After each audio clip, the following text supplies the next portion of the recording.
सोलापूरमध्ये झालेल्या मुसळधार पावसामुळे बार्शीमधून वाहणारी भोगावती नदी ही मे महिन्यामध्येच प्रवाहित झाली। मागील 4 महिन्यांपासून कोरडी ठाक असलेली भोगावती नदी सध्या दुथडी भरून वाहते आहे। मागील 50 वर्षांमध्ये पहिल्यांदाच मे महिन्यामध्ये इतका पाऊस झाल्याचा दावा शेतकऱ्यांनी केलाय।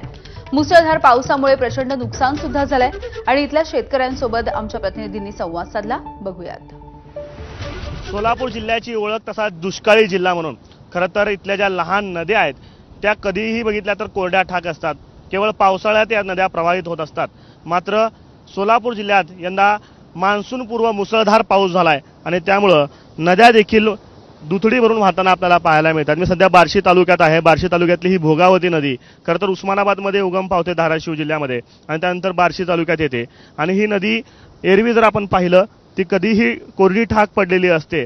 मात्र यंदा मे महिन्यात झालेल्या पावसामुळे दुथडी भरून आपल्याला ही नदी वाहताना पाहायला मिळते। कसं या गावचे ग्रामस्थ आपल्यासोबत आहेत का असं दृश्य कधी पाहायला मिळतं का या भोगावती नदीच्या संदर्भानं? नाही, कधीच नाही। हा, ह्याच वर्षी पाऊस चालू उन्हाळ्यात पडलेला आहे। अच्छा, हा, साधारणतः दरवर्षी काय परिस्थिती असते? लय पाणी जनावराला प्यायला नसतं। मी माझ्या आयुष्यात मे महिन्यात पाऊसच पडलेला बघितला नाही एवढा कवा। अच्छा, कधीच बघितला नाही। पावसाळ्यात सुद्धा पाऊस एवढा मोठा पडला नाही।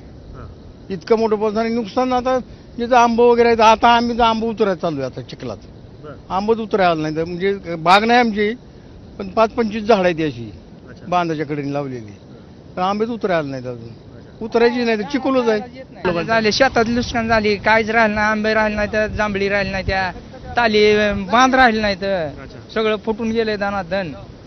पेरण्यांचं नियोजन कसं करायचं आता पेरायचंच नाही, पेरायलाच येत नाही, रानात जाऊ देत नाही आता का नाही, चिखलच आहे, जावा हाडकल तवाच।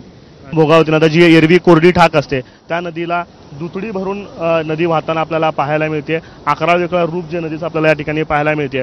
खरं तर शेतकऱ्यांसाठी नदी प्रवाहित होणं हे कधीही आनंददायी मानलं जातं। मात्र ज्या पद्धतीनं पाऊस झालाय ते पाहता अनेक शेतकऱ्यांचं मोठं नुकसान बार्शी तालुक्यात झालेलं आपल्याला पाहायला मिळतंय।